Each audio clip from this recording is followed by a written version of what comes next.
ano, kaya mo pa ba? Parang hirap ka na yata ah. Manganganak ka na ba? Hindi, ano ka ba?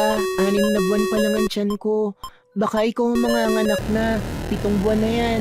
Huwag mo ko intindihin, hininga lang ako sa haba ng nilakad natin. Nakakainis naman kasi ang mga sasakyan ngayon. Kung kailan papunta tayo tapis, saka naman sila mag-iinarte. Beatrice, yung mga driver ng kung anong pampasaherong sasakyan, may mga pinaglalaban yung mga yan. Wala tayong magagawa kung ganun ang ginawa nila ngayon. Ang sisihin natin yung gobyerno. Ang pangit ng sistema nila. Pinigiinitan na naman kasi nila ang mga lumang modelong jeep. Mas maganda naman talaga ang mga bagong sasakyan na gusto ng gobyerno. Itong mga driver lang naman ang maaarte. Uy, ibig mo. Baka mamaya may makarinig sa'yo dyan at baka anuhin ka pa. Ano, sasaktan nila ako? Buntis ako? Buntis din ako, Mare. Kapag may nangyari sa'yo hindi maganda dahil dyan sa bibig mo, hindi kita matutulungan. Nako, tara na nga. Baka maiwan pa tayo ng barko. Kumusta naman kayo ng mister mo? Nagkausap na ba kayong dalawa? Diyos ko, uuwi ba ako ng kapis kung nasa maayos ka ng kalagayan? Malamang hindi, Mirna. Visit na lalaking yun. Nagawa pa mang babae kahit na ang laki na ng tiyan ko. Sana mabaog siya at sana magkaroon ng matinding sakit ng babae para mahawa siya. Ikaw naman kasi nung high school tayo, ang daming pumoporma sa'yo. Bakit ba kasi si Romel pa ang pinili mo? Mama's boy, walang pangarap sa buhay at asa lang din sa mga magulang. Ano bang nakita mo rin? Hindi ko rin alam. Bulag yata ako nun. Basta, ayoko na sa kanyang buwisit siya. Magbabae siya magdamag. Ako, bubuhayin ko tong anak ko ng mag-isa. Ikaw Mirna, bakit naisipan mo naman palang pumunta ng kapis? Di ba maayos naman kayo ng asawa mo? Maayos naman kami ni Javier, pero yung nanay niya hindi. Ang sabi ko sa kanya kapag hindi niya pinatigil ang nanay niya sa pakikialam sa pamilya namin, aalis ako. Wala naman siyang ginawa. Ganun pa rin ang nanay niya. Kaya umalis ako. Akala ko ba okay kayo? Okay nga kami. Ang problema ko lang sa kanya, hindi niya magawang pagsabihan ng nanay niya. Ay nako, bakit ba kasi mga asawa natin mama's boy? Pero mas malala yung asawa ko. Walang trabaho eh. Si Javier meron naman. Palang talaga yung nanay. Kaya Mare, pasensya na. Makikisiksik pa ako sa inyo sa kapis. Gusto ko lang talagang bulantangin ang biyenan ko. Gusto ko siyang makonsensya na umalis ako. Nagpaalam ka ba sa kanila? Nagsabi ako kay Javier. Sinabi ko sa kanya nga alis na ako. Hindi ko na siya hinintay na makauwi ng bahay. Hindi ba parang makasarili ang ginagawa natin? Babiyahe tayo ng malayo para lang iwanan sila kahit buntis tayo? Beatrice, mas maganda nang lumayo sa mga stress. Kesa naman kasama natin sila tapos stress tayo lagi. Lalo lang maapektuhan ng anak natin. Kung sa bagay, may punto ka naman. Bilisan na natin. Kahit na parehong malaki na ang tiyan ng magkumaring Bea at Mirna, sumakay pa rin sila ng barko para lang takasan ng mga taong nagdudulot sa kanila ng sakit ng ulo. Ang tanging gusto lamang nila, maging mapayapa ang kanilang utak bago man lang sila manganak. Wala na silang pakialam sa iisipin ng mga iniwan nila. Punong-puno na rin kasi sila. Wala na silang pasensya. Ubus na ubus na. Ang tanging iniisip na lamang nila ay isalba ang natitirang kakarampot na kapayapaan na meron sila. Dahil pareho namang may pera at nakakaluwag, nakakuha sila ng sariling kwarto para mas komportable silang dalawa. Maliit lamang yon pero sapat na yon para sa dalawang buntis. Hindi ba masakit ang tiyan mo? Magsasabi ka kapag masakit ang tiyan mo ha?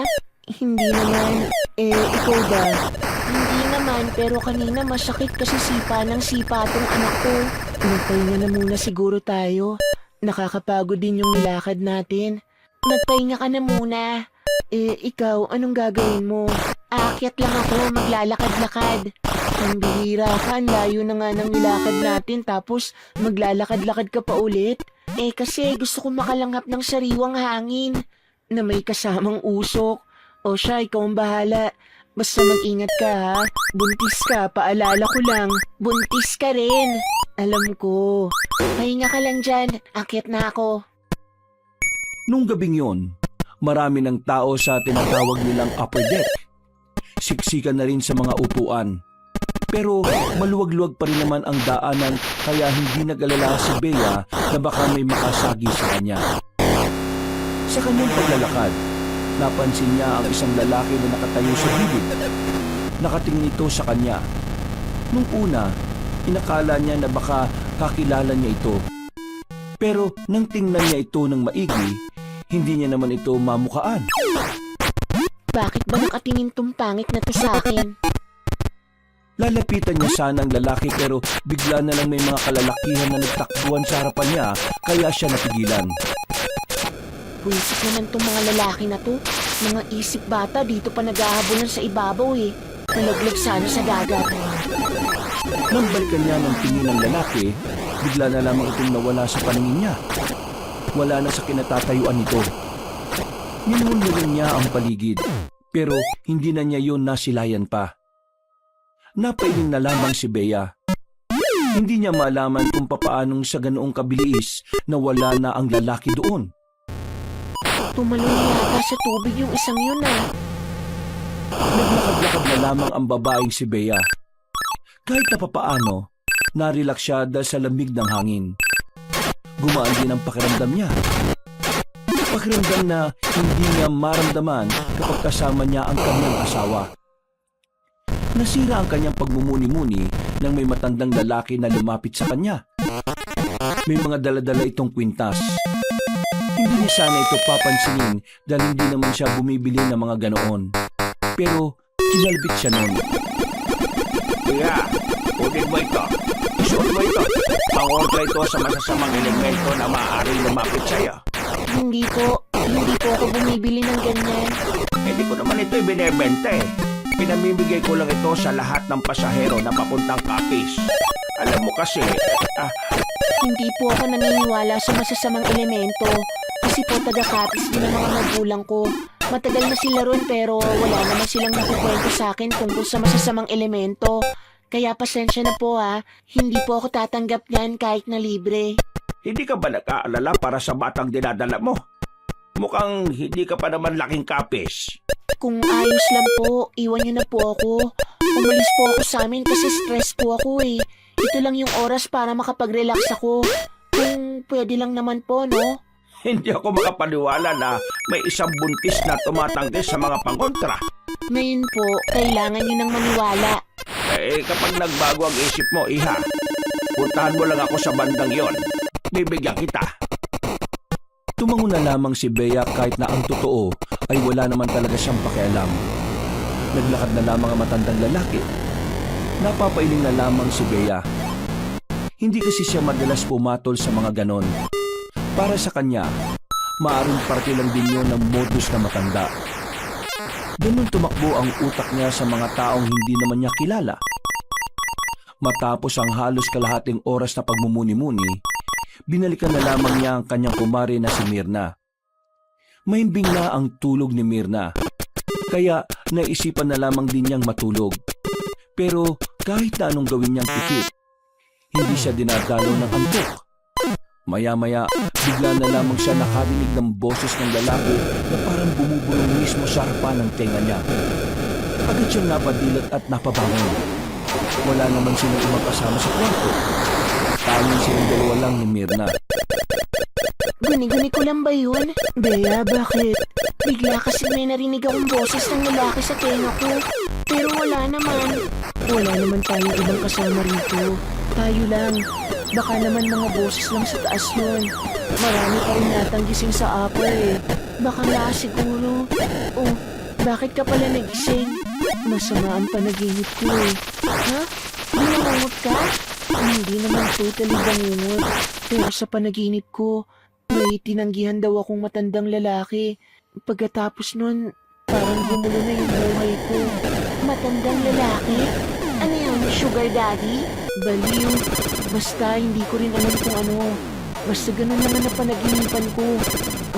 Anong oras na ba? Mag-aalas 11 pa lang. Ng gabi? Hindi, ng umaga. Malamang gabi. Nakita mo bang maliwanag yan sa salamin ng bintana? Piloso po to. Bumuntong na lamang ang babaeng si Bea. Hinaplos niya ang kanyang tiyan. Ngumiti siya ng malapad. Sabik na siyang makita ang kanyang anak. Dahil parehong hindi na makatulog ang dalawang buntis, umakyat na muna sila sa taas. Tumambay sila sa gilid para makapagpahangin. Hindi malaman ni Bea kung bakit tila hinahanap niya ang matandang lalaki na nakausap niya. Sinusulig niya ng tingin ng paligid ng barko, pero hindi na niya makita pa yun. Bea, tignan mo. Ha? Tignan mo yung lalaki. Nakatingin sa atin, oh. Kanina pa yan.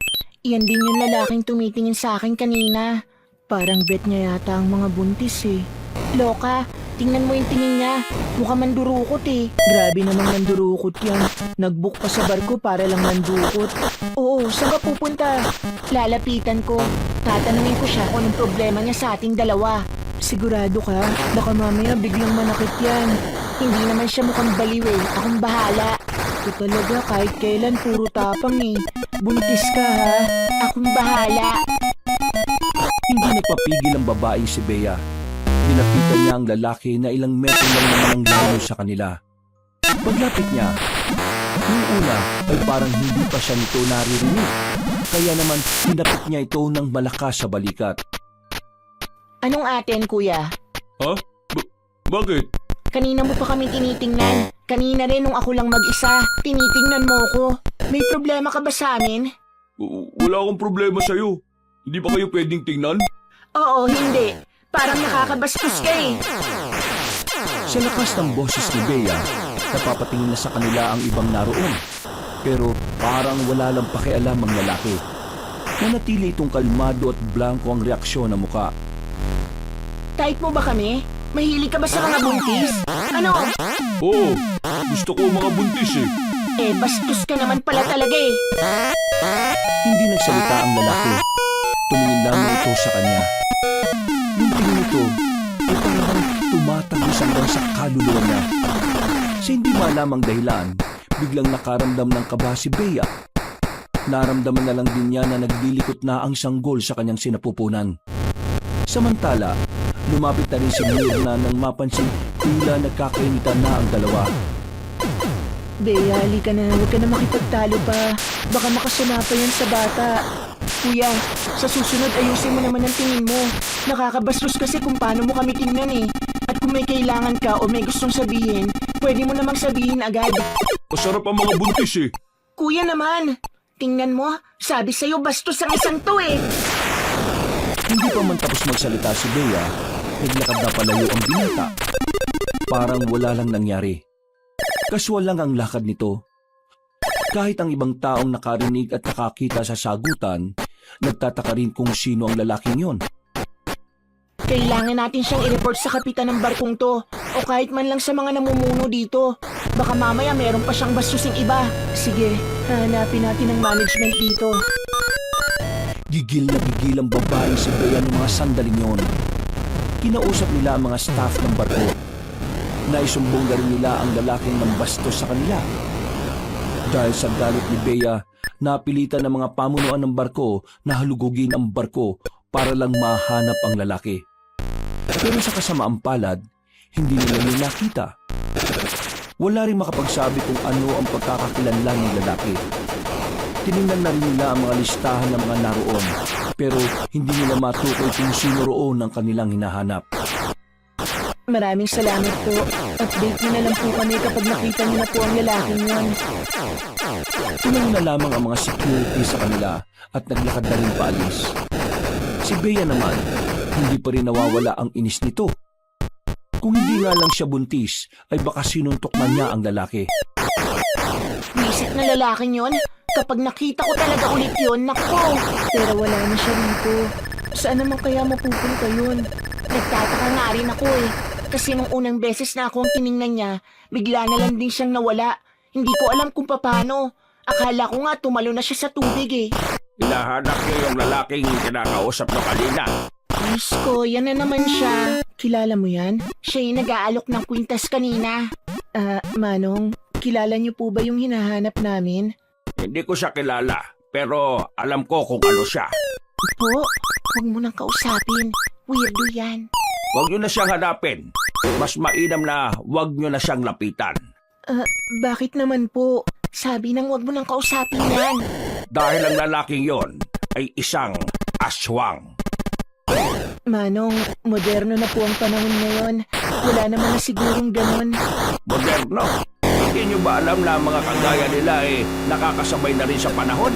Manong, please. Wala kami sa mood ngayon. Huwag niyo na po sanang dagdagan. Hindi ko naman sinisira ang gabi ninyo. Ang sinasabi ko sa inyo ay isang paalala o babala. Tinutulungan ko kayo para makaiwas sa kapamakan. Lalo na ang sanggol na dinadala nyo. Kunin nyo ang mga kwintas na ito. Suotin ninyo. Dahil kapag suot nyo ito, hindi na kayo malalapitan pa ng aswang. Didistansya na siya sa inyo. Manong naman, sinabi nang wala kami sa mood para sa mga ganitong bagay eh. Ano bang hindi maliwanag sa sinasabi namin? Teka. Bakit niyo sinisigawan ng lolo ko? Lolo mo to? Oo, bakit? Pagsabihan mo naman tong lolo mo na huwag niya na kaming guluhin gamit ang mga kwintas na sinasabi niya. Kasi masama na ang gabi namin. Pasensya na kayo kung inaalo kayo ni lolo ng mga dala niyang kwintas. Albularyo ang lolo ko sa Kapis. Galing kaming Maynila. Ginagawa na niya ito noon pa man. Namimigay siya ng mga ganyang bagay sa lahat ng papunta ng Kapis. Kung naabala man niya kayo, pasensya na. Ginagawa niya lang ang tingin niyang makabubuti sa iba. Pero hindi naman tama na sinisiguan niyo yung lolo ko. At tama ba na nanggugulo siya ng 2 buntis na stress na sa buhay?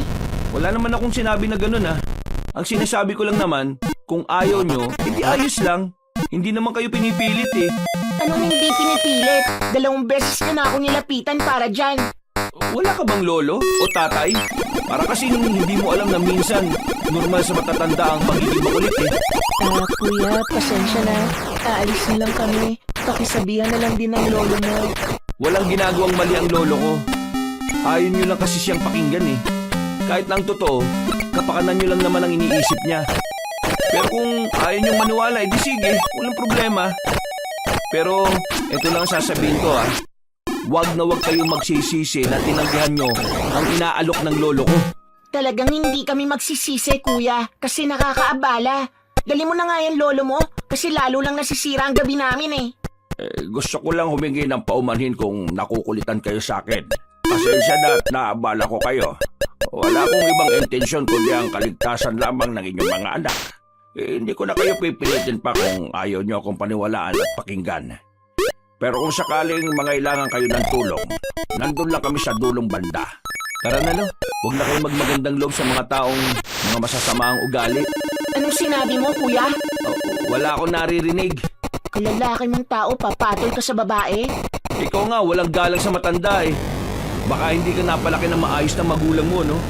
Halata naman sa height eh. Good luck na lang sa batang isisilang mo. Sana hindi niya manahin ang ugali mo. Baka ikaw ang hindi napalaki na maayos. Beatrice, tama na. Kuya, sige na. Umalis na kayo. Lalong nanggigil si Bea ng mga sandaling yon. Hindi nito inakala na may makakatapat siya at may taong iinsulto sa kanya. Huminga na lamang siya ng malalim. Pilit niyang ikinakalma ang kanyang kalooban. Ayaw niyang madagdagan pa ang stress niya, kaya sinubukan niyang palagpasin ang nangyari. Beatrice naman, alam mo nang hindi tayo pwedeng ma-stress. Talagang nakipagsagutan ka pa rin sa lalaking yun. Paano kung may masamang mangyari sa anak mo? Mag-isip ka nga. Anong gusto mong gawin ko? Hayaan ko na lang na ganon? Beatrice, hindi naman tayo naargabyado ng matanda. Kinausap lang tayo. Masyado ka lang talagang emosyonal kaya iritado ka. At kinakampihan mo pa yung maglolo na yon? Hindi ko sila kinakampihan. Pero hindi rin naman kasi tama na sigawan mo yung matanda. Ang dami pang nakakarinig. Paano kung lolo mo ang ginanon? Di ba magagalit ka rin? Umirap na lamang si Bea. Hindi pa rin niya matanggap na sa mga pagkakataong yun ay may ginawa rin siyang hindi tama. Napapailing na lamang sa kanya si Myrna. Nung sandaling yun, nanatili na lamang sila sa kanilang kwarto. Pero hindi pa rin sila dinadalaw na kanto. Sorry na. Inis lang talaga ako. Wala ka namang kasalanan sa akin kaya huwag kang mag-sorry. Ayoko lang na nagpapaka-stress ka pa. Nakakainis kasi ang mga tao ngayon. Halos lahat wala sa ayos.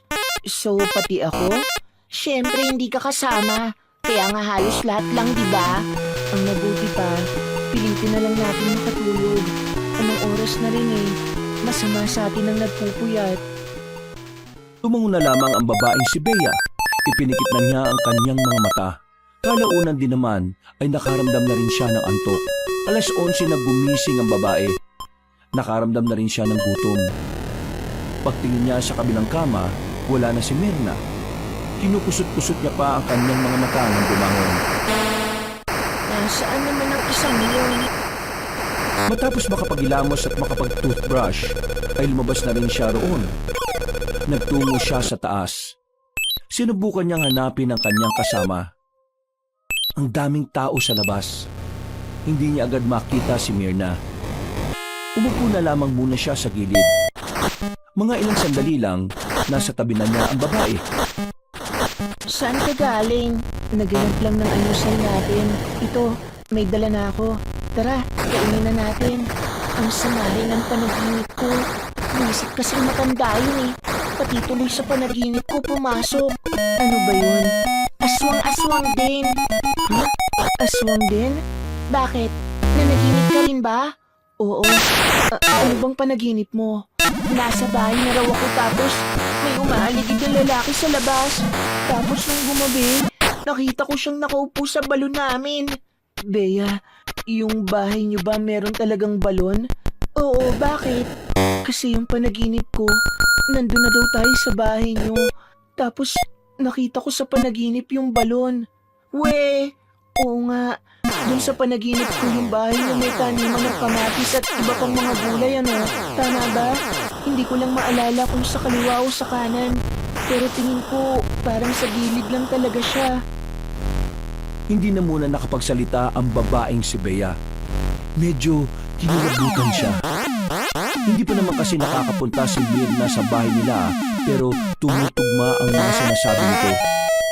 Isang matibay na indikasyon lang na totoo nga ang sinasabi ng babae.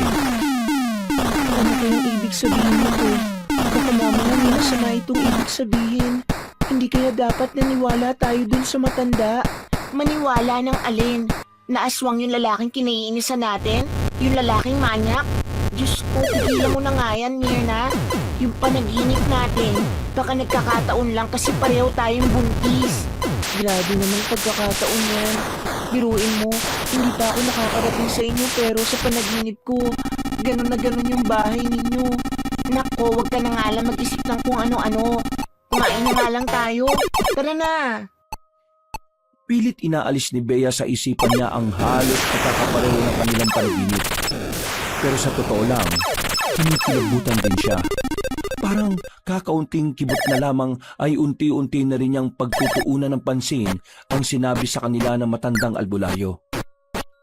Huminga ng malalim si Bea. Ngumiti na lamang siya ng pilit. Inisip na lamang niya na matatapos din ang lahat ng kanilang nararamdaman. Mabilis na lumipas sa mga oras. Matapos ang sobrang tagal na biyahe, nakarating na rin sila sa probinsya ng Capiz. Gabi na nang makababa na sila ng pier. Ang daming tao, pahirapan kung makasakay. Ang sabi ni Manong na pagtanungan ko, wala na raw masasakyan ngayon. Hanggang alas 9 lang daw kasi ang mga sasakyan ngayon dito eh. Kaya yung iba raw na pasahero kung saan-saan na lang muna matutulog dito. Don't tell me matutulog tayo rito. Wala namang maayos na matutulugan dito, no? Eh wala rin naman kasi tayo masasakyan. Hahanap na lang siguro tayo ng maayos na pwesto. Kahit na nakaupo lang tayo, okay na siguro. Wala ka bang maaarkilang sasakyan dyan? Magbabayad naman tayo. Tingin mo ba may maaarkila tayo eh? Halos lahat dito, ganun din ang hanap.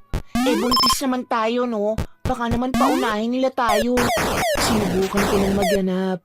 Pero wala naman silang pakialam kung buntis tayo o hindi eh. Ang malas naman natin. Kung di siguro tayo tumagal sa pag-stop over sa pier kanina, eh di sana nakarating tayo rito ng medyo maaga pa. Wala naman tayong magagawa. Ang mabuti pa, humanap na tayo ng mapupwestuhan kesa naiinis ka dyan. Huminga ng malalim si Bea. Pinilit na lamang niyang ikalma ang kanyang sarili. Pero sa totoo lang, ay gusto na niyang sumigaw sa inis. Naglakad-lakad sila sa pier. wala silang makitang maayos na pwesto. Nauna na sila ng iba. Hindi na alam ni Bea kung ano ang gagawin nila. Stress na siya. Maya-maya pa, biglang lumapit sa kanila ang maglolo. Ang maglolong nakausap nila sa barko. Pasensya na kung mga abala ulit ako mga iha. Pero wala ba kayong masasakyan? Hinawakan ni Mirna ang kanyang kamay para hindi na mainis pa. Pero kalmado na siya sa mga sandaling yon. Hindi na rin siya naiinis sa matanda. Yung lalaki naman nakasama nito lang ang kinaiinisan niya. Wala nga po kaming mahanap. Hindi po namin inakalang kapag ganitong oras pala wala na masasakyan dito. Matagal-tagal na rin kasi nang huling pumunta si Bea rito. May hinihintay kaming sundo eh. Kung gusto nyo, sumabay na lang kayo sa amin. Hindi maganda na nasa labas kayo ng ganitong oras. Pero lo, alam niyo naman yung nangyari nung nasa barko pa tayo, di ba? Ayaw nila apo. Hindi naman naaawa sa kanila. Mga buntis sila oh. Mahabog sa labas. Paano kung sobrang layo pala ng tirahan ng mga yan? Mga iha, saan ba ang bahay ninyo? Bea, saan daw? Kahit wag na. Maghihintay na lang tayo dito hanggang umaga. Seryoso ka ba? Ilang oras tayong tatayo rito? Diyos ko, pwede ba? Ibaba mo na nga muna ang pride mo. Wala tayong ibang maihinga ng tulong. Nagtitiwala ka agad sa kanila, hindi naman natin yan kilala. Hindi naman sila mukhang masama. Sige na, sabihin mo na kung saan. Sasabay tayo sa kanila. Sa San Pablo, Purok 2. San Pablo, Purok 2. Abay, malapit lang din pala sa amin ah. Madadaanan lang namin yon bago kami makarating sa lugar namin. Kung ganun sumpay na lang kayo sa amin.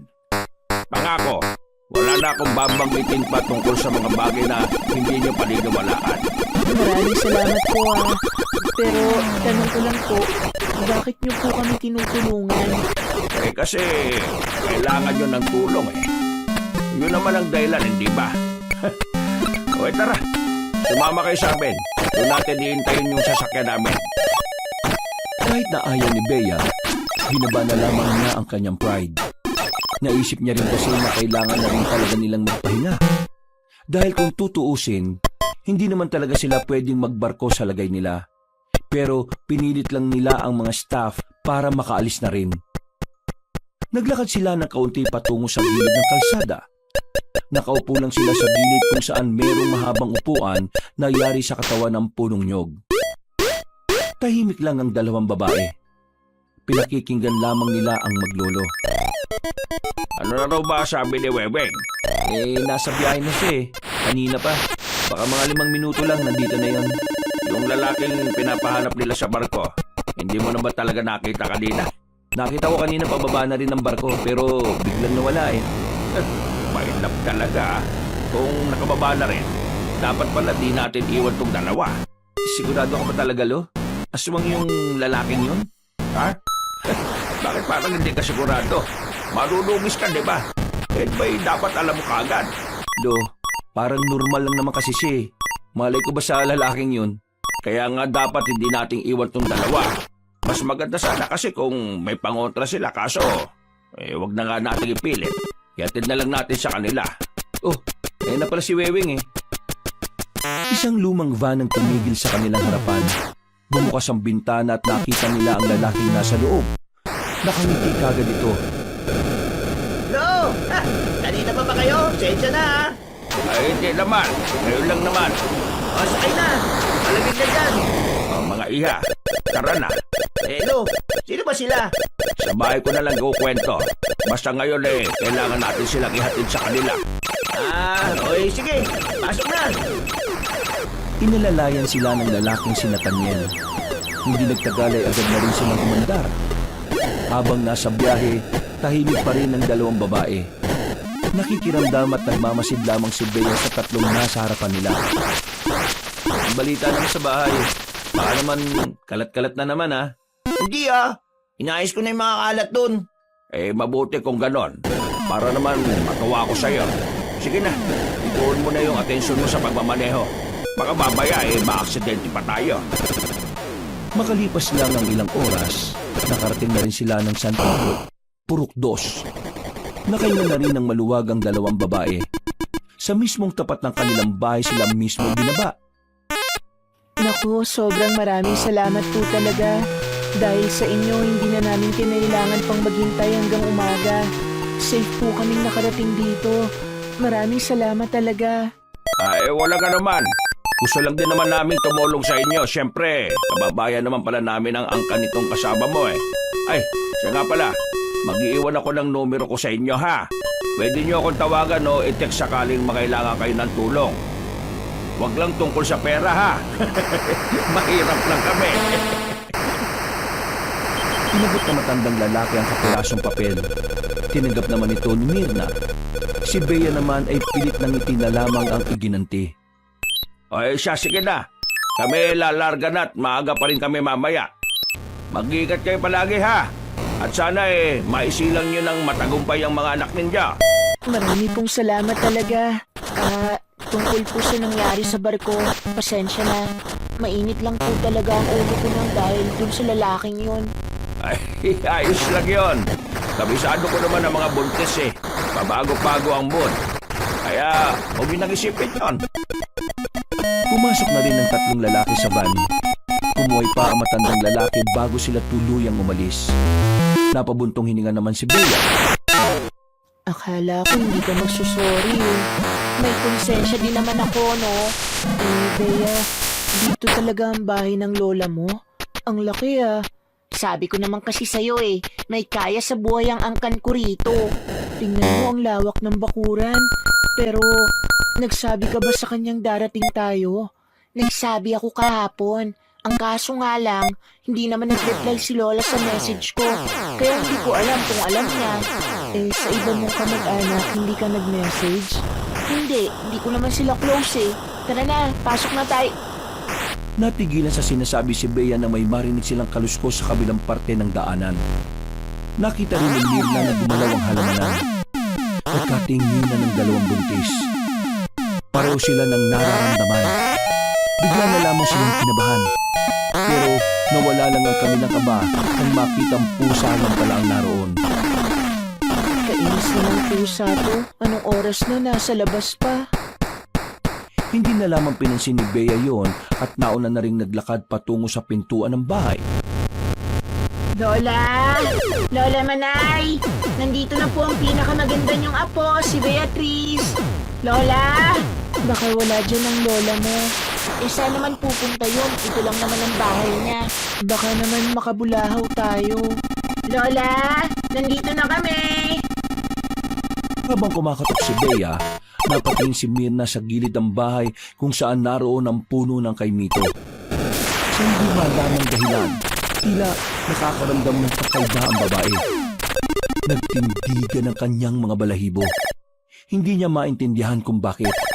Pero isa lang ang sigurado ni Mirna ng mga sandaling yon. Parang may kung sinong nakamasid sa kanila mula sa punong yon. Diyos ka! Ikaw na ba yan, Beatrice? Ako na nga ito, Lola. Ito po si Mirna, kaibigan ko. Naku, mga buntis to. Ay, pumasok kayo. Pasok! Pinagandaan agad sila ng matandang babae ng masarap na tableya. Binigyan din sila ng makakain at sasala sila ng usap-usap. Buntis kayo bakit pa kayo bumiyahe ng sobrang layo? Nako, kung alam ko lang di sana pinasundo ko na kayo kanina. Lola, nag-text din ako sa inyo. Tumawag din ako kaso ang hirap ninyong kontakin. Nako ka, yung cellphone nasira na nung nakaraan. Kaya wala akong ginagamit ngayon. Ayun, hindi ko alam na pupunta kayo. Bakit nga pala kayo nagpunta? Ano bang meron? Ikukwento ko na lang po sa inyo mamayang umaga, Lola. Mukhang naistorbo ko ang tulog niyo Hindi naman. Mababaw lang din naman kasi ang tulog ko Ay, siya nga pala.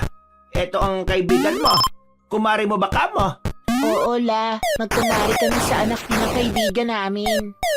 Kumusta ka naman, Iha? Buti naman at sinamahan mo ang apo kong ito. Kasi nakiusap po ako sa kanya na sumama. May problema din po kasi ako sa amin. Alam ko na. Kaya kayo narito kasi tumatakas ba kayo sa stress? Sa asawa yan, ano? Galing mo, La. Sarap mong purutin. Nagtawanan sila pero maya-maya lang.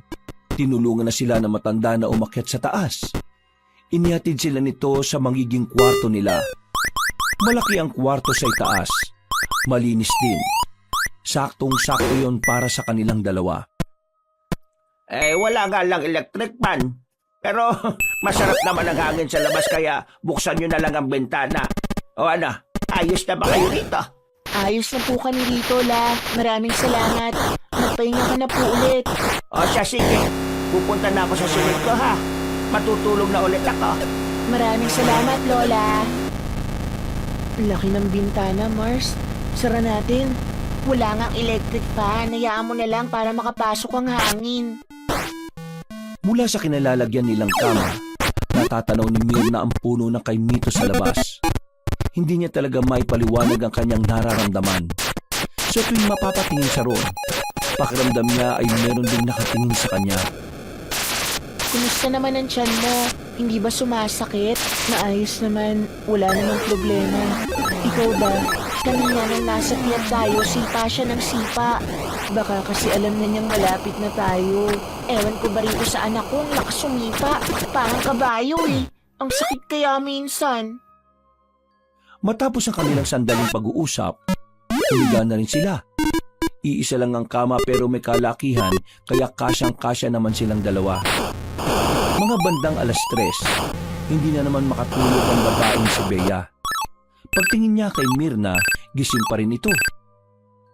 Uy Mars, namamahay ka ba? Hindi. Inaantok na rin ako. Pero hindi ko magawang pumikit. Bakit? Nakabukas kasi yung bintana eh. Hindi kasi natin pwedeng isara. Baka naman mainit. Pakiramdam ko kasi may nakatingin sa akin mula dun sa punong yun. Yun din palang nararamdaman mo. Ramdam mo rin? Oo, kanina ko pa nararamdaman eh. Ano to, aswang na naman? Naniniwala ka na sa aswang? Hindi. Bakit ako maniniwala? Kasi kung hindi ka naniniwala sa aswang, hindi ka rin maniniwala sa sasabihin ko. Bakit? Ano ba yun? Pakiramdam ko, merong engkanto dyan sa punong yan. Diyos ko, engkanto naman ngayon. Sabi ko na nga ba hindi ka maniniwala eh. Isara mo na nga lang yung bintana para makatulog na tayo. Sinunod na lamang ni Mirna ang kanyang inutos. Maya-maya lang din ay agad na rin silang nakatulog. Kinabukasan, pagdilat ni Bea ng kanyang mga mata ay maliwanag na sa labas. Nararamdaman na rin nila ang sikat ng araw na nanggagaling sa labas. Ginising na ni Bea si Mirna. Sabay na rin silang lumabas ng silid. Pagbaba nila sa sala, nakapagluto na pala ng pagkain na matandang si Manay. Buti naman at nagising na kayo. Heto, nakapagluto na ako ng tanghalian. Tanghalian? Oo, 11:00 na eh. Bakit? Nagtaka lang po ako. Tumitila ako pa rin palang manok kahit tanghali na. Oo naman. Hindi mo naman sila mapipigilan kung gusto nila eh. Pwede ko rin po ba kayong tawaging Lola? Ay, oo naman. Bakit naman hindi? Alam niyo po kasi hindi ko po naranasang magkaroon ng lola. Bago ako ipanganak, wala na po ang lolo at lola ko. Bunso po kasi ako eh, kaya hindi ko na sila inabutan. Lolo't lola mo ah. Kaya hindi sila umabot ng matagal. Uy, si Lola, grabe to. Tama naman si Lola Manay. Yung lolo ko palainom.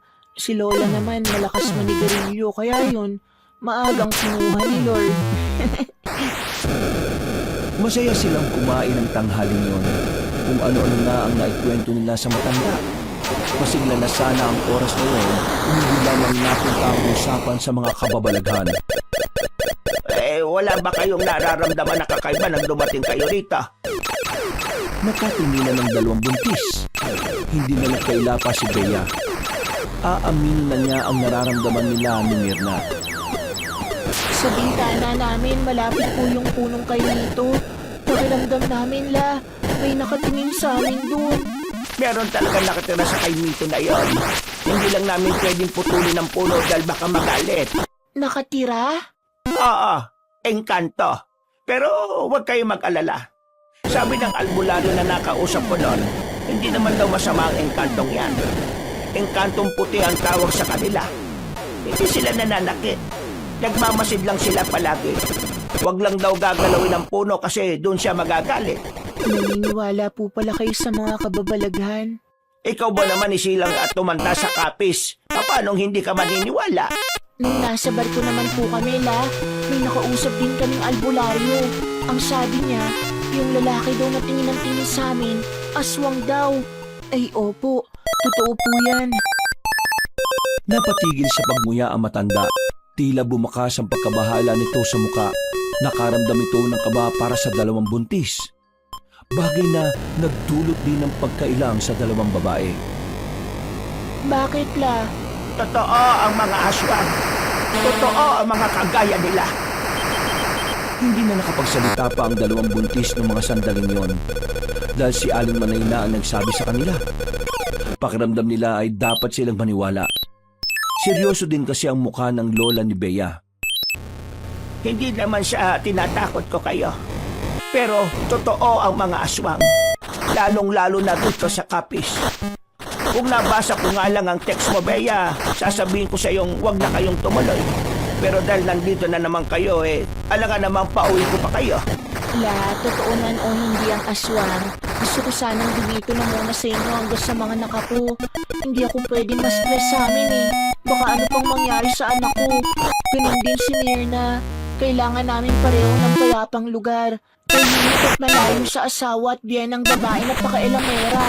Kung gano'n naman pala ang dahilan ninyo, sige. Pero ito lang ang gusto ko. Habang naririto kayo, sumunod kayo sa mga paalala ko. Para na rin naman ito sa inyong kaligtasan. At syempre, sa inyong mga anak na rin. Sige po, La. Makikinig kami sa inyo. Huwag na huwag kayong kakausap ng mga taong hindi nyo naman kilala. At huwag na huwag din kayong magpapatapik sa balikat.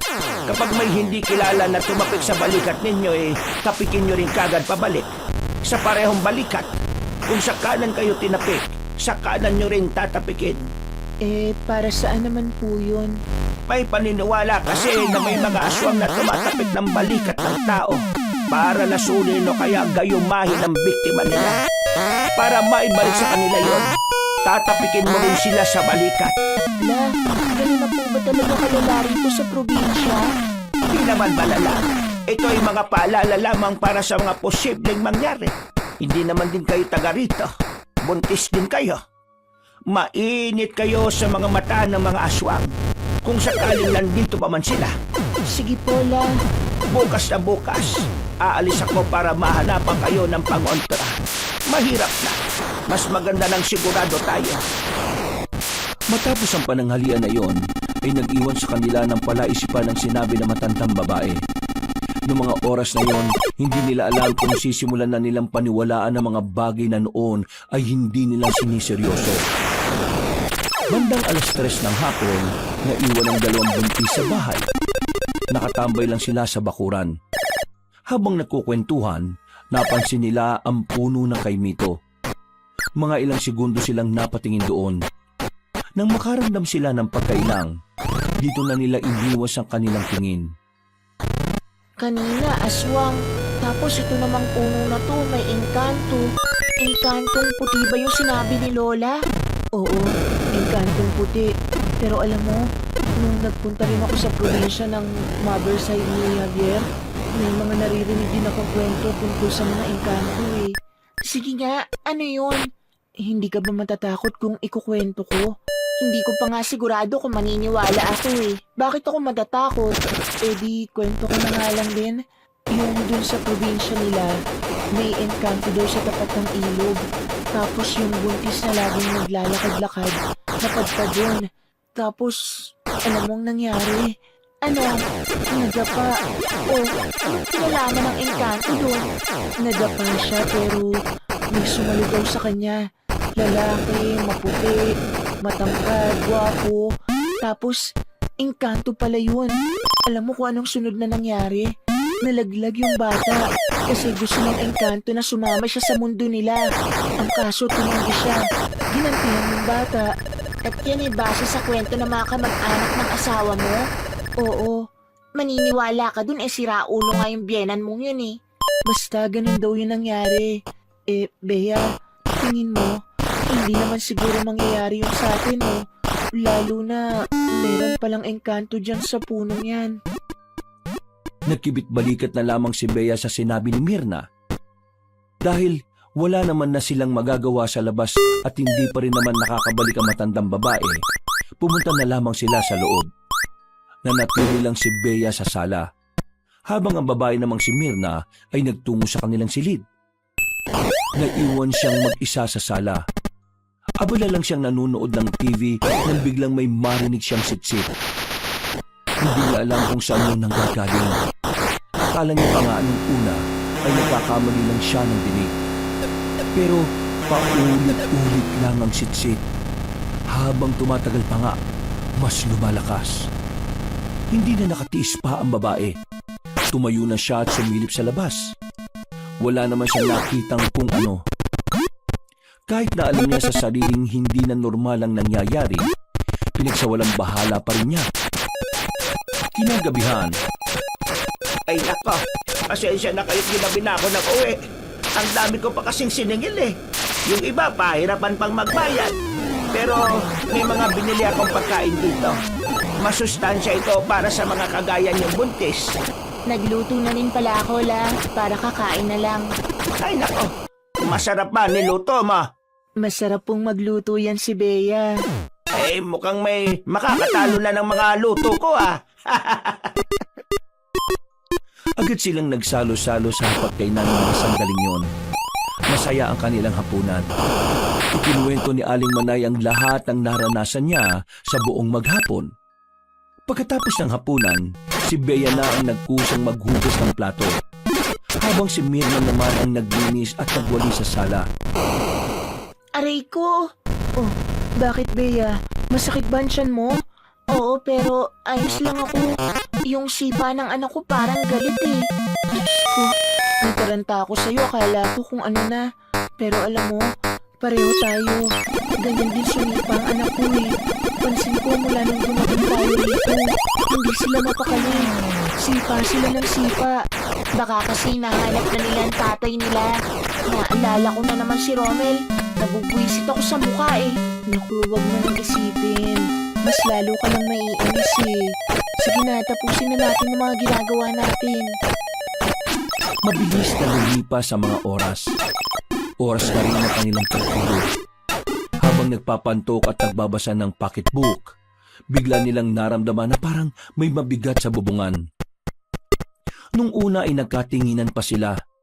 Pero nang marinig nilang tila naglalakad na yun, napabangon na ang dalawang buntis. Uy, Bea, mukhang totoo nga mga aswang mo. Ano ka ba? Kumalma ka nga. Sumunod ka sa akin. Saan naman tayo pupunta? Gigisingin natin si Lola. Tara. Marahan ang ginawa nilang pagakbang para hindi sila marinig kung sino man ang nasa bubungan. Pero ang hindi nila alam, amoy na amoy ng nilalang ang kanilang dinadalang sanggol. Lola, gising ka pa ba? Bea, bukas naman yung pinto. Itinulak nila ang pinto at nakita nilang mahimbing na ang tulog ni Aling Manay. Pero kahit na ganoon, sinubukan pa rin nila itong gisingin. Pero nadismaya lamang sila nang hindi yung tumutugon. Nakita nila ang bote ng lambanog na kalahati na ang bawas. Malas, uminom pala si Lola. Eh, anong gagawin natin? Dito lang tayo sa loob. Alangan namang lumabas pa tayo. Dito na lang tayo sa kwarto ni Lola Manay. Siniguro nilang nakasarado ang lahat ng bintana sa sala, pati na rin sa silid na matandang babae. Maya-maya pa, naramdaman na lamang nila na parang meron ng naglalakad sa sala. Hinawakan ni Joy ang kamay ni Mona para mabawasan ang takot nito. Kahit paano ay kumalma rin naman ang babae. Samantala, naglakas loob naman si Bea na sumilip sa maliit na butas sa pintuan. Hindi niya inaasahan ang kanyang nakita. May isang lalaking nakatalikod sa sala. Nakaharap lang yon sa pintuan. Maya-maya lang umarahan itong humarap. Nakilala ni Bea kung sino ang lalaking yon.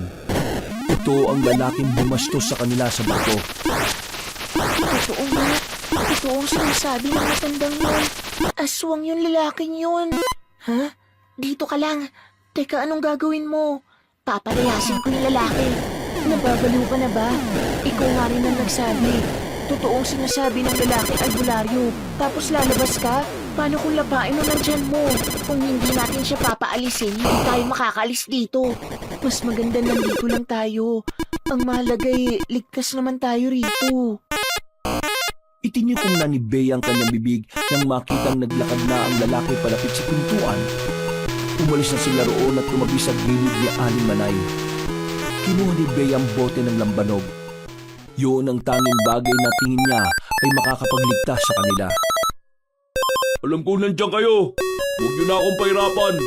Hinahanap ko kayo halos isang araw Tumigil ka! Kung ano ka man, wala kaming pakialam. Kapag sinubukan mong pumasok dito, ipapalo ko sa itong bote na to. Amoy na amoy ko ang sarap ng sanggol. Nababaliw ako sa sarap Sobrang nababaliw na ako. Kaya naman, lumabas na kayong dalawa dyan. Kapag hindi kayo lumabas, wawasakin ko ang pintuang ito. Bea, anong gagawin natin? Diyos ko. Yung numero ng albularyo, Nasa kwarto natin. malas. Hindi mo ba matandaan? Hindi. Narinig na lamang nila ang gumagalaw-galaw na ang doorknob ng pinto. Indikasyon na nagsisimula ng tangkay ng lalaking aswang ang kanilang kinalalagyan. Kahit na hindi naman relihiyosong tao si Bea, makailang ulit niyang pinagdasal na sana ay may tumulong sa kanila. Hindi rin kasi nila pwedeng asahan na matandang si Manay. Bukod sa lasing ito, alam nilang sa katandaan nito ay hindi rin naman ito kakayanin ng lalaking aswang. Maya-maya lang, nagtaka sila dahil meron na silang narinig na tinig na matanda sa sala. Isang tinig na hindi naman nila kilala. Ayon sa kanilang pagkakarinig, tila pinapaalis na matanda ang lalaking aswang na nagugulo sa kanila. Lumayan mo ang dalawang buntis na yan!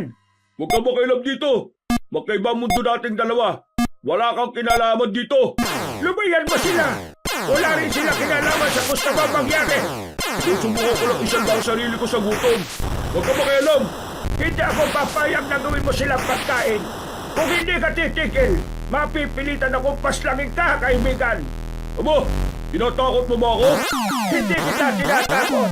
Pero kayong mga aswang, alam niyo naman siguro kung ano ang kakayahan ng mga kagaya ko. Noong mga sandaling yun, hindi nila maintindihan kung ano na ba ang takbo ng usapan ng dalawa sa labas. Masyado rin mahiwaga ang dating na matandang naririnig nila. Nagpatuloy pa ang usapan ng dalawa hanggang sa tuluyan na ngang umalis ang aswang na lalaki. Narinig pa nilang padabog na isinarado ang pintuan sa sala. Nang masiguro nilang wala na ang aswang, lumabas na rin sila sa silid. Sinubukan nilang sumilip sa labas. Nakahinga sila ng maluwag nang masigurong nakalis na nga talaga ang aswang. Samantala, meron naman silang nakitang liwanag na nagmumula sa puno na kay nito. Hindi sila makapaniwala. Para kasing nagkaroon doon ng portal kung saan ang gagano ang nakakasilaw na liwanag. Bea, ano yun? Bakit akong tinatanong mo? Bea, parang lagusan yata yan. Diyan yata nakatira yung engkanto Teka, yung matanda kanina, siya yung engkanto? Tara na sa loob, bilis. Uy, naririnig mo ba ako? Natulala si Bea sa harapan ng punong kay Nito. Nakatingin lang siya sa lagusan. Parang merong umaakit sa kanya na pumasok din doon. Buti na lamang, nakatikim siya ng malakas na sampal sa babaeng si Mirna. Natauhan siya dahil sa ginawa ng babae. Hindi na siya nito pabalik sa pintuan. Agad namang sinara ni Mirna ang pintuan sa sala. Ano bang ginagawa mo? Ha? Ginagawa ko? Beatrice, hindi mo ba alam na malapit ka nang pumasok doon sa lagusan? Ako? Papasok doon? Oo, tingin ko na ano ano bang tawag doon? Yung wala ka sa sarili? Na-hypnotize ako? Oo, gano'n na nga. My God! Nahaplos na lamang ng babae ang kanyang tiyan.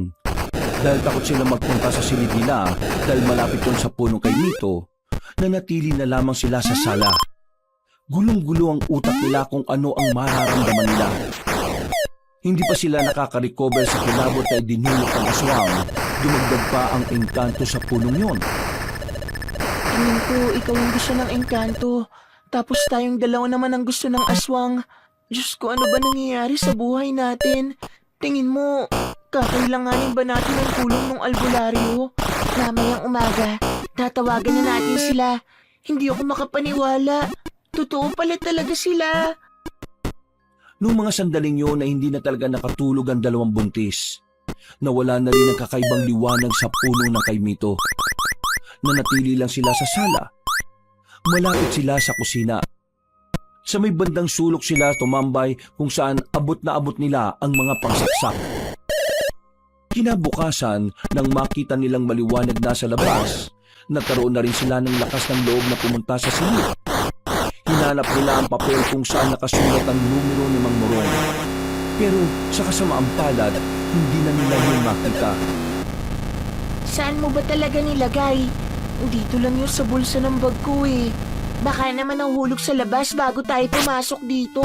Hindi, paano mahuhulog? Nakasuksok nga yun dito sa bag ko. Bea, hindi kaya sinadya ng engkantong mawala yun para hindi tayo makahingi ng tulong sa albularyo?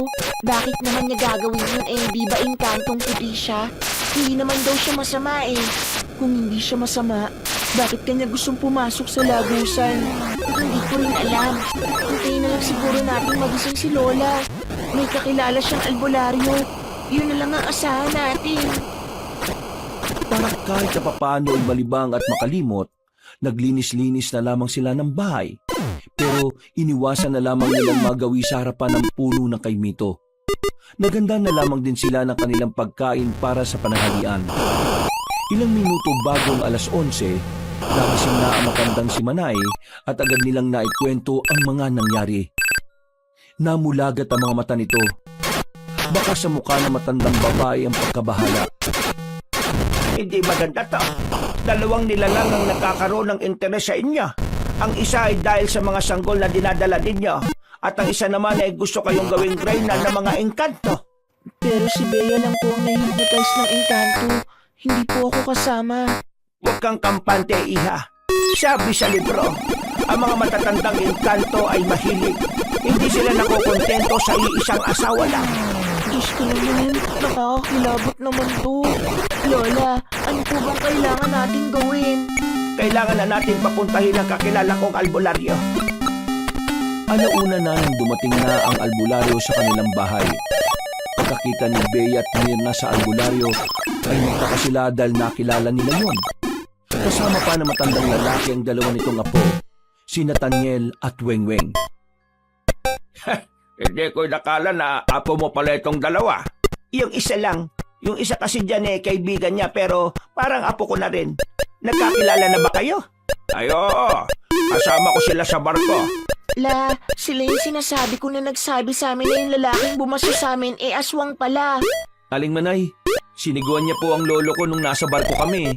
Nathaniel, hindi yun ang usapan dito Manay, huwag mong pansinin yon. Pagtuunan natin ng pansin ang mga problema dito. Ngayon mga iha, ikwento nyo sa akin kung ano nangyari. Nung dumating pa lang kami dito, yung oras na inatid nyo kami, nakaramdam na kami ng kakaiba sa punong kay Mito na yun. Pakiramdam namin, may nakatingin sa amin. Tapos kagabi lang may lalaki naglalakad sa bubungan namin. Pero kalaunan, namalayan na lang namin na nakapasok na siya rito sa bahay. Siya yung aswang, yung lalaking nambastos sa amin sa barko. Nagawa niya kaming sundan dito. Puntik na kaming mabiktima pero habang nasa loob kami ng kwarto ni Lola Manay, narinig namin na may isa pang matandang lalaki nagsalita. Malumani ang boses, parang ang bait-bait kong pakikinggan. Pinagbantaan niya yung lalaking aswang. Natakot yung aswang at umalis. Pag-alis ng aswang, akala namin wala ng problema. Lumabas kami ng kwarto. Mula rito sa sala, nakikita namin yung malakas na liwanag na nanggaling sa labas. Nang tingnan namin, nakita namin yung puno ng kay Mito na may lagusan. Doon galing yung liwanag Tapos hindi ko na alam ang sumunod na nangyari. Paano hindi mo alam? Wala ka nang maalala pagkatapos doon? Bigla na lang po kasi siyang nawala sa sarili. Naglalakad na siya palapit sa lagusan. Kung hindi ko pa po siya sinampal, hindi pa siya magigising sa katotohanan. Tapos ayun po, hinula ko siya pabalik dito sa sala. Marong, ano sa tingin mo ang nangyayari? Tama ang sinasabi mo, Manay. Pinag-aagawan sila ng dalawang nilalang. Gusto ng engkanto na kunin ng dalawang buntis, pero hindi para gawing asawa. Yung anak ng dalawang babaeng ito ay maaaring gawin niyang prinsipe ng Biringan. Bingihan? Biringan, hindi bingihan. Biringan, biringan. Ano po ang biringan? Ang Biringan ay ang pinaniniwalaang mundo ng mga engkanto. Minsan, nagbubukas ang lagusan ng Biringan para kumuha ng mga tao. Kapag lalaki, ginagawa nilang alipin. Kapag babae, ginagawa nilang asawa. Pero kapag bata, ginagawa naman nilang tagapagmana. Anong pwede natin gawin ngayon, Morong? Dalawa problema natin. Kailangan nating isipin din ang lalaking aswang na nanggugulo sa kanila. Mabangis din yon. At maaari din silang mapahamak sa isang yon. Pero huwag kayo mag-alala. Itong si Nathaniel, isa siyang malulugis. Trabaho na niyang humanap ng aswang dito sa kapis at tutugisin niya. Dalawa sila nitong si Weweng. Sa kanila natin ipapaubaya ang paghahanap sa aswang. Habang ako naman, etong engkanto ang poproblemahin ko. Kung umuwi na lang po kaya kami, Lola Manay. Yun din ang naiisip ko, Lola. Hindi. Wala rin saysay kung uuwi kayo. Bakit namang walang saysay? Hindi na nila kami masusundan doon. Ang kay Nito ba na yan? Sasakay din ng barko para makasunod sa amin? Hiha, mali ka ng pagkakaunawa. Ang lagusan ay hindi nakadikit sa punong yon. Ang lagusan ay pinaghalo-halong negatibong enerhiya na nabubuo dahil sa lakas ng gumagamit nito. Ibig sabihin, kahit saan, kahit kailan, pwedeng lumabas ang lagusan. Kung uuwi kayo sa inyo, maaaring makaiwas na kayo sa aswang. Pero sa engkanto, hindi. Susundan at susundan niya kayo. Isa pa, ang mga engkanto ay gumagamit din ng itim na salamangka. Kaya kaya nilang manipulahin ang panaginip nyo para lang mabiktima kayo. Makinig kayo sa kanila. Matagal ko na silang kilala. Subok na ang serbisyo nila. Manay, dito na muna ako ng ilang araw para mas mabantayan ko ang nangyayari. Ayos lang naman sa akin kung matutulog ako rito sa sala. Hindi ko kasi pwedeng iwan ang kasong ito, lalo na't engkanto ang kalaban. Mahirap kalaban ang engkanto, Manay. Alam mo naman yan. Wala namang problema, Morong. Basta gawin mo ang lahat ng makakaya mo para protektahan itong dalawang buntis na ito. Dalawang apo ko ang nakasalalay dito at ang mga anak nila. Huwag ka mag-alala. Gagawin ko ang lahat. Mamayang alas 6, susubukan kong kausapin ng maayos ang engkanto. Kailangan ko lang ng prutas at alak para may alay sa kanya. Nathaniel at Weweng, kayong dalawa, susuyurin nyo ang lugar. Maglagay na rin kayo ng mga pangontra sa labas. Kayo naman mga iha, siguro naman makikinig na kayo sa akin ngayon. Kailangan nyo na itong suotin. Binigay na matanda ang dalawang pintas. Binigyan din ito si Aling Manay. Agad naman nila itong isinuot. Kahit na papaano, naging panatag ang kalooban ni Bea. Kinukumbinsi niya ang sarili na maililigtas sila ng mga pangontrang yon. Para lang po ba sa aswang ang pangontrang to? Oo, para lang sa aswang. Hindi ko naman kasi inakala na pati pala engkanto interesado sa inyo. Kinabukasan, nasa loob ng kusina ang dalawang buntis. Nagluluto sila ng para sa kanilang hapunan. Nakikita nila ang tatlong lalaki na kausap pa rin ng matandang si Manay. Sa mga nangyayari sa kanila, aminado si Bea na nababahala na rin siya para sa kaligtasan nila ni Mirna. Lalong-lalo na ang kaligtasan ng kanilang anak. Tingin ko kasalanan ko ang lahat ng to.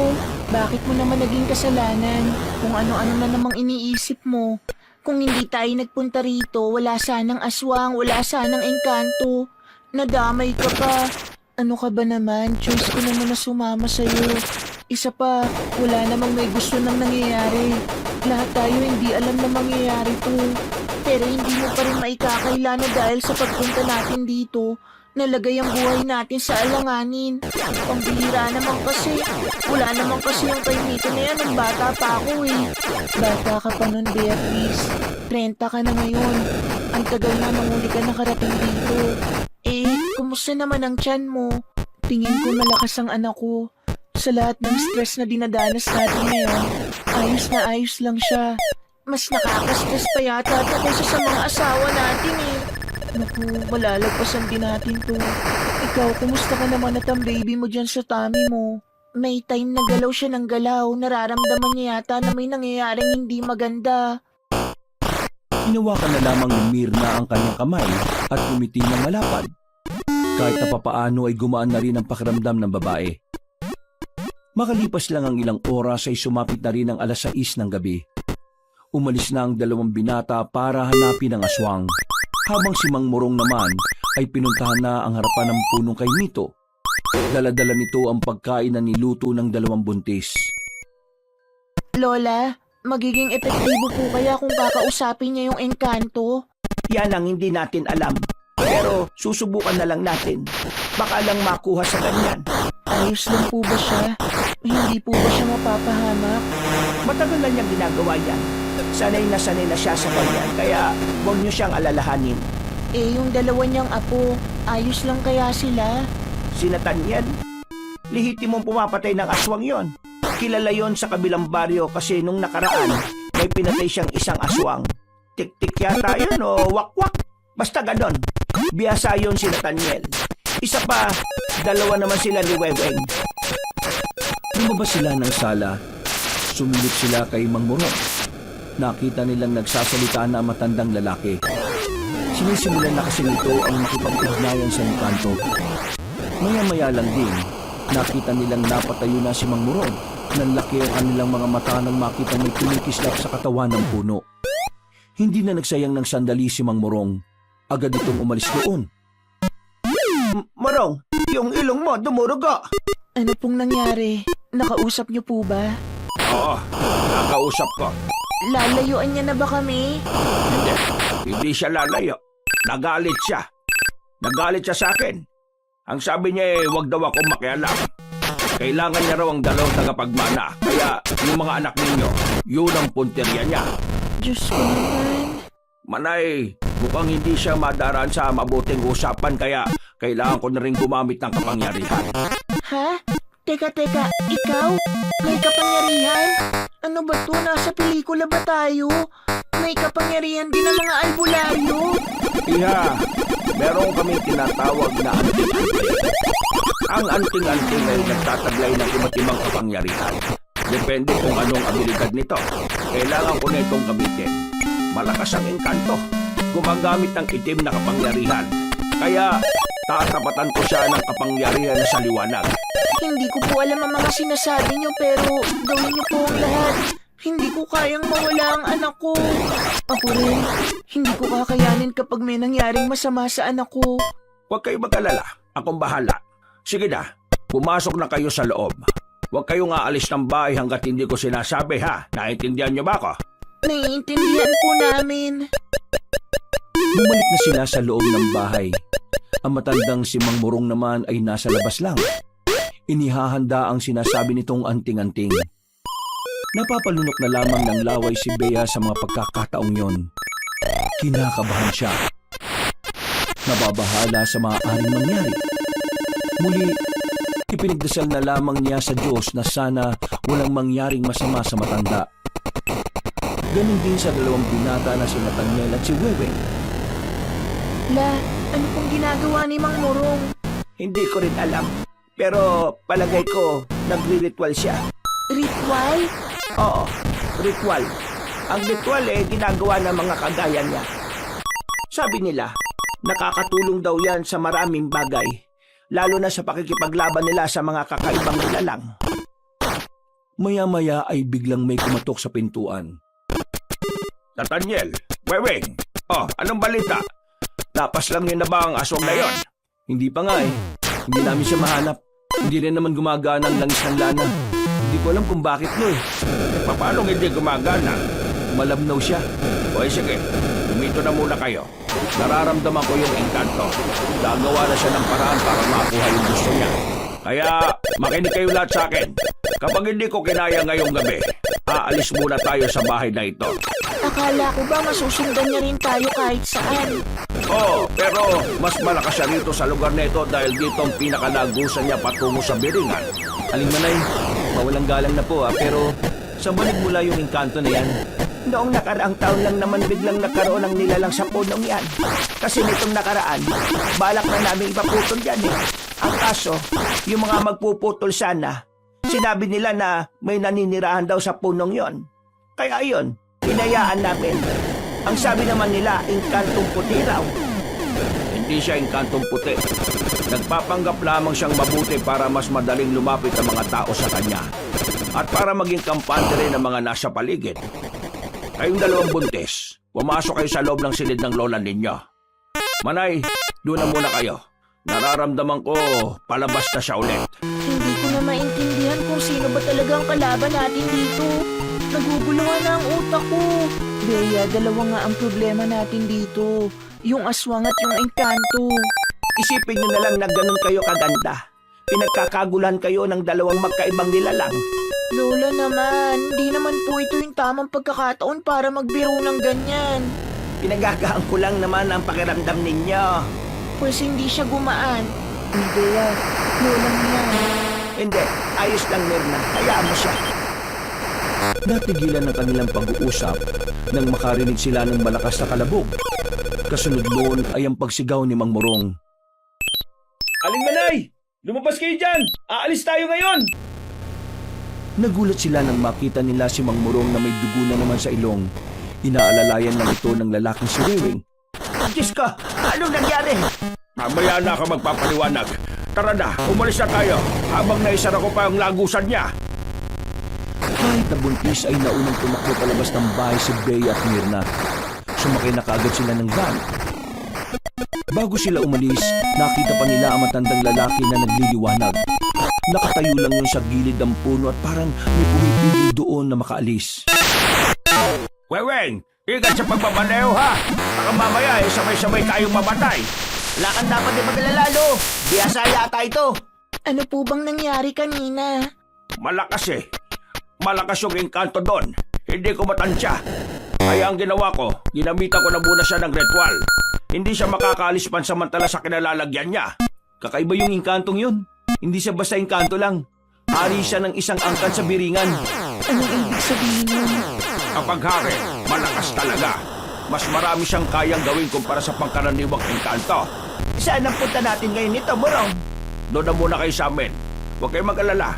Hindi makakalapit doon ang engkanto. Balwarte ko yun. Eh, paano kung sa biyahe natin bigla na lang siyang lumitaw? Hindi siya kasing lakas kumpara nung nandun siya. Kasi wala na siya sa teritoryo niya. Nung tuminga na lamang ang babaeng si Bea, naramdaman na naman niya ang malakas na pagsipa ng kanyang anak sa tiyan niya. Halos mamihipit siya sa sakit. Pero hindi na niya naramdaman yon nang maramdaman nilang may kumakalubog sa ibabaw ng van. Tiningnan ni Nathaniel ang langis ng lana. Malakas ang ulo nito. Isang indikasyon lamang na ang aswang na kanilang hinahanap ay nasa bubungan. Bebeng, bilisan mo! Sabay magpreno ka ha! Yun lang pala eh. Hindi nagdalawang isip ang lalaking si Weweng. Agad-agad nitong pinaharurot ang sasakyan. Maya-maya lang din, bigla naman itong nagpreno ng malakas. Tumilapon ng aswang sa harapan. Sasagasaan ni Weweng ang aswang na yun, pero nakatalon ito kaagad. Bilisan mo lang ang pagbabaneho! Hindi naman na makakahabol ang isang yan kapag nakarating na tayo sa lugar natin. Diyos ko, kanina engkanto. Ngayon aswang naman. Noong mga sandaling yun, inakala nilang tuluyan na silang nilubayan ng aswang. Pero hindi nila inakala na may nakaabang lang pala sa kanilang kamalasan. Narinig na lamang nilang pumutok ang gulong ng sinasakyan nila. Gumewang-gewang ang sasakyan, kaya napilitan si Weweng na itigil na lamang ito sa gilid kaysa maaksidente. Bumaba ang dalawang lalaki. Pagbalik ng mga ito, ay sinabi nila na may mga nakalatag na mga pako at kung ano-anong matutulis na bagay sa kalsada. Isang indikasyon lamang yon na maaaring sinadya ng mga aswang ang sandaling yon. Sa puntong ito, mas lalong lumakas naman ang kaba ng dalawang buntis, lalong-lalo na si Bea. Na sa mga sandaling yon ay nararamdaman na ang pagsipa ng kanyang anak sa sinapupunan. Di na ba pati ang sanggol ay natatakot sa mga nangyayari? Huwag kayong lalabas dito. Malay, kahit na anong mangyari, manatili lang kayo rito ha. Naintindihan niyo ba ako? Oo, dito lang kami. Hindi kami lalabas dito. Pero mag-iingat kayo dyan. Lumabas ng sasakyan ng matandang lalaki. Tiningnan ng tatlo ang buong paligid. Napansin nga nilang tila pinlangin ng aswang ang bagay na yon. Nakaramdam na rin ng kaba ang maglololo.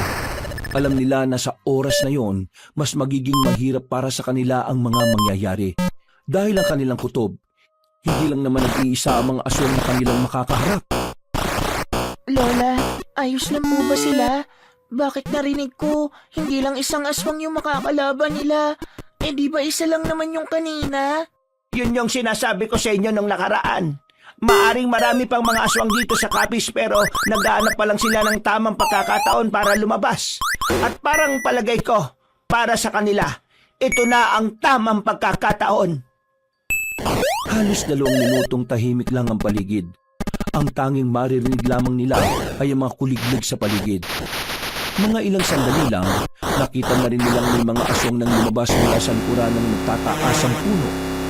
Mababangis ang angin na mga yon, mga tila gutom na gutom. Mga aswang, iandad yung mga sarili ninyo. Ito na naman tayo. Kayang-kaya natin to! Nagsimula ang laban. Biyasa naman na ang maglololo kaya kahit na papaano ay hindi naman sila nalalagay sa alanganing sitwasyon. Kayang-kaya nilang palaga ng mga aswang kahit itak lang ang kanilang gamit. Sa katunayan, tila ba ginagawa lang nilang sisiw ang mga nakakaharap nila. Samantala, napasigaw naman sila Bea sa loob ng sasakyan na may magtangka sa kanilang buhay. 2 aswang ang nakalapit doon. Pilit na binubuksan ang pinto. Pilit na binabasag ang salamin. Lola, Diyos ko, anong gagawin natin? Naku po, Diyos ko. Huwag kayong mataranta. Mas lalo lang kayong mahihirapan kapag natataranta kayo. Dumami ang mga aswang na nakapalibot sa sasakyan. Noong sandaling yun, mabuti na lamang binalikan sila ni Nathaniel. Pinagtatataga ng binata ang mga aswang na yon. Dahilan para magpulasa ng mga nilalang. Kailangan na natin makalis dito. Seryoso ka ba? Aalis tayo? Ang daming aswang dyan sa labas. Mas mahirapan tayo mamaya kapag mas dumami pa sila. Kaya bang kakunti pa lang, kailangan na nating lisanin ng lugar na ito. Tingin ko tama siya, Mare. Tara na. Magtiwala na lang tayo sa kanila. Kahit natakot na takot pa rin sa mga sandaling yun, sumunod na lang din si Bea. Sobrang nag-aalala na rin kasi siya sa kanyang dinadalang sanggol. Pero laking pasalamat na lang niya kasi kahit na papaano, malakas pa rin ang kapit ng bata. Matapos kalabanin ng maglololo ang unang grupo ng aswang, nagmamadali na rin nilang nilinisan ang parting yun ng daan. Naglalakad lang sila ng mabilis habang nasa kalsada sila. Habang tinatahak nila ang daan, bigla namang nanakit ang tiyan ni Mirna. Bakit? Manganganak ka na ba? Hindi ko alam, parang namumulikat. Ewan ko. Ang sakit. Nako, ayos lang ba sa'yo na hilutin ko ang tiyan mo, iha? Sige na po. Sobrang sakit eh. No, kung tatagal tayo dito, baka maabutan tayo. Sasaglitin lang natin. Baka mamaya mapahamak yung sanggol sa tiyan niya kung lumala ang sakit ng tiyan niya. Weng, bantayan natin yung paligid, dali. Ang sakit. Diyos ko, ang sakit. Kumalma ka lang, iha. Naninigas lang ang tiyan mo pero hindi ka pa manganganak. Mang Murong, dahan-dahan lang ah. Baka kung anong mangyari sa kaibigan ko. Huwag ka mag-alala. Gawain ko rin naman to eh. Kasama ito sa pag-aalbularyo ko. Habang inihilot ni Mang Murong ang tiyan ng babaeng si Mirna, bigla na lamang silang nakarinig ng mga angin na nanggagaling sa kagubatan. Lalong nataranta si Mirna. Huwag mo silang intindihin. Kailangan mong kumalma. Mas tumitigas ang tiyan mo kapag masyado kang tensyonado eh. Sige na, iha. Isipin mo ang anak mo. Kumalma ka. Maging relax ka. Kahit na nararamdaman na nilang papalapit na ng papalapit ang mga aswang, pinilit na lamang din ni Mirna na ikalma ang kanyang sarili. Nang mawala na rin ng bahagya ang sakit ng kanyang tiyan, ay binuhat na ito ni Weweng at nagtago sila sa likuran ng halamanan. Weweng, bantayan mo silang tatlo ha. Kami nang bahala ni Tanyel sa mga aswang. Abelo! Ilang sandali lang, nakita mo nang dumating na rin ng mga aswang. Hindi nagdalawang isip pa ang maglolong Murong at Nathaniel. Lumabas na rin sila sa kanilang pinagtataguan. Sa puntong yon, nakausap na rin nila ang lalaking aswang. Ang lalaking tila pinuno ng mga aswang na yon. Huwag kayo makialam dito! Hindi kayo kasali rito! Ano pinagsasabi mong hindi kasali? Kontra na kami sa inyo kahit na hindi pa namin sila kilala. Kaya kasali kami rito. Kung ayaw niyo mapahamak, hayaan niyo makuha ko yung dalawang buntis. Umalis kayo sa daraanan ko. Sa tingin mo, haharap kami rito kung takot kaming mapahamak, iha. Huwag mo akong tinatawag na iho. Hindi ako bata. Tingnan mo, ako ang pinuno nila, oh. Wala akong pakalam kung sino pa ang pinuno ninyo. Basta ngayong gabi, tutugisin namin kayo. Nakampi niyo ba ang engkanto nasa bahay nila? Sinasabi ko na nga ako pinagtutulungan niyo ako Kakampi, pareho lang kayong kampo ng kaniliman Kaya bakit kami kakampi sa inyo? Pareho namin kayong papaslangin nang hindi na kayo makapanggulo pa ng ibang tao. Uy, tanda! Nasabi ko sa'yo, upalis ka sa daraanan ko. Huwag ka nang makialam. Baka rayubahin ka pa. Kabisado ko na ang ugali ng mga aswang na madadaldal. Ang mga kagaya mong matalak, mahihina. Yung mga sinasabi mo, kami dapat na nagsasabi niyan Kung ayaw mong mawala sa mundong ito, umalis ka na sa daraanan namin.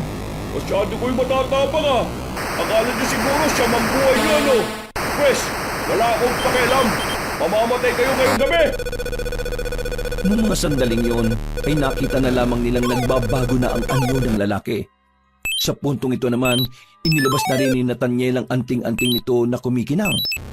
Biglang nagliwanag ang buong paligid. Bagay na ikinamangha ng babaeng si Bea. Para kay Bea, sobrang cool na makita ang lalaking si Nathaniel na hawak ang anting-anting. Dahil dito, naniniwala na siya na may mga kapangyarihan na ang sinasabi na maglolo na anting-anting. Lumusob ang mga aswang. Pagkagupit pa lamang ni Nathaniel ng itak, malakas na hangin agad ang nalikha nito. Talsika ng mga aswang. Sa ikalawang paglusob ng mga nilalang, si Mang Morong naman ang gumawa ng hakbang. Naglabas ito ng plauta.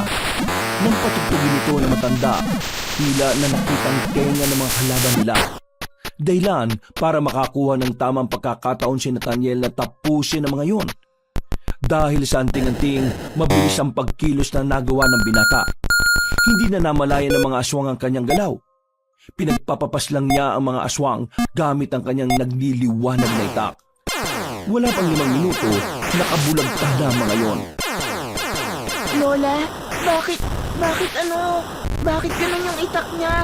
Ano nangyayari dun? Ako na ang sasagot. Ang itak ni Nathaniel ay konektado sa anting-anting na suot niya. Ibig sabihin, yung kapangyarihan ng anting-anting ay nagpupunta rin sa itak. Ang itak na yun may kakaibang lakas, talas at gaan, na kapag ginagupit ng nagmamayari, kakaibang pwersa din ang nagagawa. Grabe, hindi ko inakalang totoo rin pala ang mga anting-anting na yan. Naniniwala na nga kayo sa engkanto Sa anting-anting ngayon lang. Sabay-sabay silang napalingon nang marinig nila ang malakas na angil ng aswang. Naglalaway niya ito na parabang asong nababaliw. Hinandaan na rin ni Nathaniel at Mang Morong ang kanilang sarili. Hindi nila mamalitin ng kalaban nila dahil alam nila na ang mga aswang ay may kakaiba ring lakas. Sige, bigyan niyo ako ng magandang laban bago ko makuha ang 2 buntis na yon. Mangarap ka ng tulog. Gumapang na mabilis ang aswang. Tumatawa-tawa pa ito na parabang masayang-masaya ito sa nangyayari. Pagkalmot ito kay Mang Morong, tinamaan na matanda sa braso. Mabuti na lamang ay mabilis din si Nathaniel kaya nakatugon agad ito.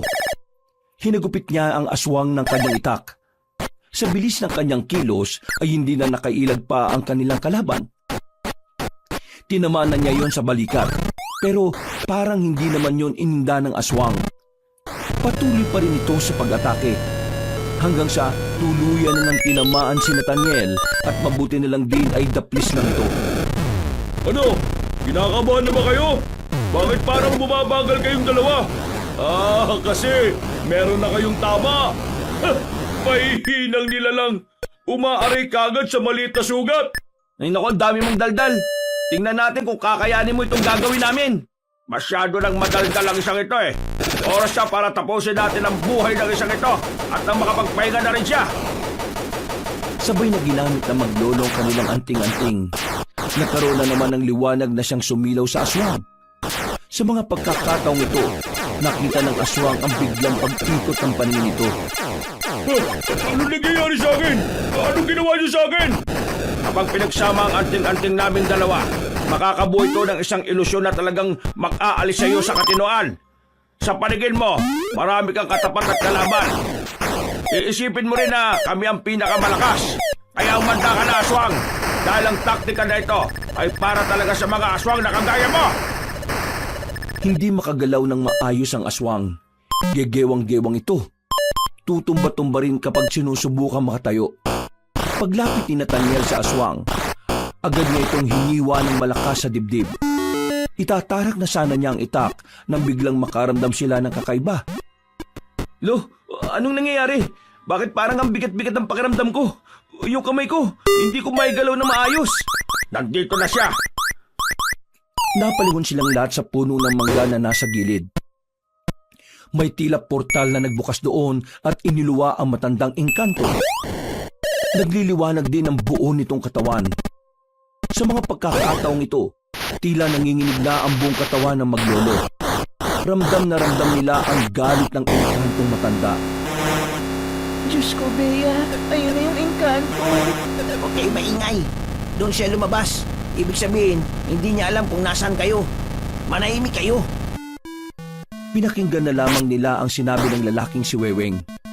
Itinuon nila ang atensyon sa labanan. Nakita nilang tila nasa alanganing kalagayan na si Mang Murong at Nathaniel. Kahit na gustong-gusto nilang makatulong, wala rin silang magawa. Nasaan na ang dalawang buntis? Nasaan niyo sila dinala? Kailangan ko ang kanilang anak. Ibigay niyo sila sa akin. Hindi namin ibibigay sa inyo ang dalawang yon. Kung gusto niyo makuha ang gusto niyo, patayin niyo muna kami. Hoy! Engkanto! Makinig ka! Yung dalawang yan ang kalaban natin dito ha! Kung hindi dahil sa kanila, nasa atin na sana yung dalawang buntis. Bakit hindi na lang tayo magkampi? Pagtulungan natin silang dalawa. Hindi nila tayo kakayanin kapag nagsama tayo. At bakit naman ako makikipagtulungan sa'yo kung hahatian mo naman ako sa kailangan ka? Mag-isip ka! Kung hindi ka makikipagtulungan sa akin, wala kang mapapala sa mga yan. Bakit? Akala mo ba porke engkanto ka, kakayanin mo sila? Siguro ngayon, kampante ka. Kasi kararating mo lang. Pero huwag kang maging kampante sa dalawang yan. Lalong-lalo na yung matandang yan. May isang demonyo yan eh. Kahit ikaw na engkanto, kayang-kaya niyang burahin sa mundo. Kahit ngayon pa. Kaya magtulungan tayo. Maghati na lang tayo sa kanila. Sa'yo yung isa, akin yung isa. Total, pareho naman tayo ng gusto mangyari. Tingin mo susunod na sa kasunduan? Engkanto ka, dapat matalino ka. Dapat alam mo na ang mga aswang ay hindi mapagkakatiwalaan kahit na kailan. Kapag natalo nyo kami, malamang sa malamang tatraidorin ka ng isang yan. Kaya huwag kang makinig dyan. Kung gusto mong makuha ang mga buntis, solohin mo lahat. Pero bago yon, talunin nyo muna kami. Hoy! Tandang albularyo! Pwede bang manahimik ka? Walang kwentang lumalabas ka sa bibig mo eh. Ikaw namang engkanto, huwag kang maniwala dyan. Mas mapanlin lang ang mga tao kahit na kailan. Manluloko sila. Tingnan mo nga yung lipunan nila.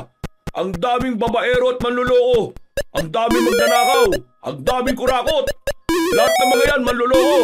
Kaya paano ka maniniwala sa sinasabi niya kung una pa lang manluloko naman talaga ang tao? Kumampi ka na sa akin. Mas madali natin makukuha ang gusto natin. Kung kakampi ka sa kanya, lugi ka. Tingnan mo siya oh. Nangihina na siya. Wala nang maiambag yan sa laban. Ikaw na lang lahat ng gagawa para matalo kami. Habang siya, naghihintay na lang na makakuha ang gusto niya. Engkanto matanda! Hindi ka dapat makipagkampihan dyan sa aswang na yan. Kung ako sa'yo, unahin mong paslangin ang aswang na yan dahil magiging hadlang pa. Gusto ka bang siraulo ko eh? Nilalason yung utak ng engkantong yan eh. Sa akin ka makinig, engkanto. Nililinlang ka lang nila ngayon. Bakit ako makikinig sa inyong tatlo? May sarili akong layunin kung bakit ko ito ginagawa. Kaya ikaw, aswang, kayong dalawang manunugis at albularyo, sabay-sabay ko kayong papaslagin. Sabay-sabay ko kayong ibabaw sa lupa. Aangkinin ko ang dalawang buntis at ako ang magiging awa ng kanilang mga dinadalang sanggol. Nathaniel, yanda mo sarili mo. Malalang kalaban tong engkanto na to. Pupunta na kayong tatlo. Magsasabay-sabayin ko kayo. Biglang dumilim ang paningin ng maglolo. Naramdaman na lamang nila na nasa gilidan nila ang matandang engkanto. Sa hindi malamang dahilan, biglang naramdaman nila ang suntok nito sa kanilang tagiliran. Hindi yun sobrang lakas, pero yung epekto nito sa kanilang katawan ay mabigat. Naramdaman nilang parang bigla na lamang may nakapasan sa balikat nila. Nag-init din ang kanilang katawan. Yun! Ganda nga! Parusahan mo sila! Lo, tayo lang inaano niya. Mukhang magkakampihan silang dalawa. Nako, naloko na talaga. Kayong dalawa ang pinakamahirap kong kalaban. Kayo ang mas kailangan kong iligpit dahil mas marami kayong alam kung paano ako pipigilan. Dinakma na matandang engkanto ang kwelyo ni Mang Murong. Tinangat ito sa ere. Pagsuntok nito sa sigmura ni Mang Murong ay namilipit ang matanda sa sobrang sakit. Padubog itong ibinagsak sa lapag. Si Nathaniel naman ang pinaghuntungan ng engkanto. Sinakal ito at itinaas din sa ere. Naramdaman na lamang ni Nathaniel ang kakaibang init sa kanyang liig. Hindi siya nasasakal pero parang napapaso na ang balat niya. Bata ka pa! Marami ka pa sanang magagawa sa buhay mo! Pero mas pinili mong kalabanin ng engkantong kagaya ko! Papastangin kita ngayon kung hindi mo ituturo sa akin kung nasaan ang dalawang buntis! Nung mga sandaling yun, kabadong-kabado na sila Bea. Natatakot na ang dalaga na baka kung ano nang mangyari sa kanila. Sumagi na rin sa kanyang isipan na lumabas na lang din sa kanilang pinagtataguan para iligtas si Nathaniel at Mang Murong. Pero nang gagawin na niya yon, ay pinigilan siya ni Weweng. Bakit mo ko pinipigilan? Kapag lumabas ka, masisira ang plano nila. Kumalma ka lang. Walang mangyayari masama sa kanila. Bulag ka ba? Nakikita mo naman kung anong kalagayan nila eh. Anong walang mangyayari masama? Matagal na nilang ginagawa yan, oh. Tingin mo, hayaan lang nilang mamatay sila sa ganyang paraan? Gaya, makinig na lang tayo sa kanila. Di hamak na mas kilala na yung dalawa kaysa sa atin. Apo, sige na, kumalma ka. Ipagdasal na lang natin na sana ay walang mangyari masama sa kanila. Mas lalong kinabahan si Bea nang marinig ang umaaray na lalaking si Nathaniel. Nakita na lamang nilang nasa lapag na ang binata. Pinagsisipa ito ng matandang engkanto at kita nilang tila hindi na makatayo na maayos si Nathaniel. Sasabihin mo ba sa akin kung nasaan sila o tatanggapin mo na lang ang kamatayan mo? Tatanggapin ang kamatayan? Tingin mo, naging manunugis ako para tanggapin ang kamatayan ng walang ginagawa? Hibang ka na yata! Kung ganon, handang-handa ka na pala talagang mamatay. Sige, kung yan ang gusto mo, ay yan din ang ibibigay ko sa iyo. Yon! Tama ang ginagawa mo! Patayin mo din dalawang yon! Merong kinuwang patalim ang matandang engkanto. Akmang itatarak na nito ang punyal kay Nathaniel nang biglang magsalita si Mang Murong. Naagaw nito ang atensyon ng engkanto kaya sandali itong napatigil. Masyado kaya kang naging kampante, kaibigang engkanto. Anong pinagsasabi mo? Makamusta ako sa uling kabanata ng tahimik na ritual. Tahimik na alin? Kapangyarihan ng langit. Ipagkalong mo sa akin ang liwanag na siyang pupuksa sa kaniliman. Kalikasan at kamalayan, karunungan at kapayapaan. Ibigay sa akin ang kapangyarihang pupuksa sa dugo ng kaniliman. Nanlalaki ang mga mata ng engkanto na matapos magsalita ni Mang Murong. Ilang sandali lamang, biglang humangin ng malakas. Nabitiwan ng engkanto ang lalaking si Nathaniel. Sa lakas ng hangin, parang tinatangay na rin ito. Nagkasundo ang langit at lupa upang ang kagaya mong kampo ng kasamaan ay mawala na sa mundong ito. Hindi ka na makakabalik sa iyong pinagmulan dahil mawawala ka na ng tuluyan. Tangtangkain pa sana ng engkanto na makabalik sa lagusan, pero laking gulat nito nang bigla na lamang nawala yun. Sa puntong ito, kinabahan na ito at sinubukan ng makaatake sa maglolo. Pero biglang humarang si Nathaniel. Takang-taka ang engkanto dahil tila biglang lumakas ulit ang lalaki. Masyado ka nagpapaniwala na kaya mo ako, no? Pwes, para sabihin ko sa'yo, nahulog ka lang sa palabas namin. Teka na kanina! Oo, kasi yun ang pinakita ko sa'yo. Kahit hindi naman totoo, nagpanggap lang ako. Hinugot ni Nathaniel ang kanyang itak at saka itinarak sa dibdib ng engkanto. Maya-maya pa, inilabas na rin ni Mang Murong ang botelya na parang kasing haba at kapal lang ng hindalaking daliri. Ginamit naman ni Nathaniel ang kanyang anting-anting. Naglikha na naman ito ng malakas na liwanag. Kasabay ng hangin, unti-unting hinigop ng botelya ang engkanto matanda. Nang mawala ang liwanag at hangin, nawala na rin ang engkanto.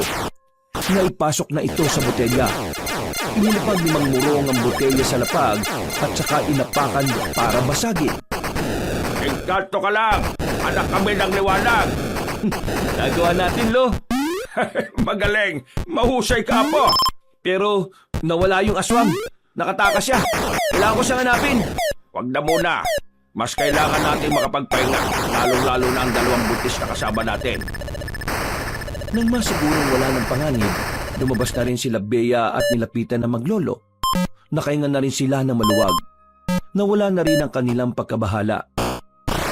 Mabuti naman at ligtas na kayong dalawa. Hindi na tayo susundan ng aswang. Wala na rin ang engkanto. Kaya makakauwi na tayo. Kailangan na lang natin maghintay ng dadaan. Kung wala tayong magagawa. Maglalakad tayo papunta sa amin. Sandali lang, gaano po ba kalayo yung sa inyo? Baka hindi namin kayanin ni Bea. Huwag kang mag-alala. Nandiyan naman si Weweng at Nathaniel. Bubuhatin nila kayo. Doon naman, alam mo namang hindi kami magkasundo ng isa dyan eh. Hindi ako papabuhat kung yan lang din naman. Pambihira naman kayong dalawa, oh. Lalagay na nga sa langanin ng buhay ng lahat eh. Nag-aaway pa rin kayo. Kung yan lang naman ang problema ninyo, madali lang yan solusyonan. Weweng, ikaw ang magbuhat dito kay Bea. At ikaw naman, Nathaniel. Ikaw dito sa isang buntis. Sige na, wala na tayong magagawa. Tiisin nyo na lang ang isa't isa. Ipasan nyo na ang dalawang buntis na yan at nang tayo lalarga na. Sinimulan na nila ang paglalakad. Sa loob ng halos 15 minutong paglalakad nila ay meron na rin silang nasakyang truck. Madaling araw na nang makarating na rin sila sa bahay nila Mang Murong. Nang mga sandaling ito ay nakampante na rin ang kalooban ni Bea. Pasensya na at hindi kalakihan ang bahay namin ha. Pero yung isang silid sa taas, yun na lang ang gamitin yung tatlo dahil mas malawak yon. Wag mo muna kaming intindihin. Si Weweng na lang ang bahala sa amin. Kayong dalawa gamutin nyo muna yung mga sugat ninyo at baka ma-infection pa yan. Maya-maya lang din, nagtungo na rin sila sa kanilang kwarto. Hinahawa ang kanilang naramdaman nang sa wakas ay makahiga na rin sila. Hinihimas ng dalawang buntis ang kanilang tiyan. Sa lahat ng nangyari, humahanga sila sa anak nila dahil kahit nakakaunti, hindi nagparamdam ng pagbitaw ang dalawang sanggol. Para kay Bea, isang malaking himala ang nangyayari. Kung ibang buntis ang nasa kalagayan nila, marahil nawala na ang anak nito. Mauna na ako matulog sa inyo, ha? Masakit na naman kasi ang ulo ko eh. Nung nakaraan pa ako, walang maayos na tulog. Huwag na kayong papaabot ng umaga. Stress na kayong dalawa.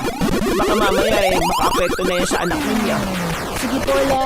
Maya-maya matutulog na rin naman kami ni Mirna. Papaantot lang po kami. At saka nahihirapan din po kasi kaming matulog tuwing pipikit kami. Pakiramdam namin bigla na lang may aswang nalalabas eh. Hindi dinadalaw ng antok ang dalawang buntis ng mga sandaling yun. Hindi nila maiwasang maging tamang hinala sa kanilang paligid. Bawat mga kaluskos na maririnig nila, iniisip nilang baka aswang yon.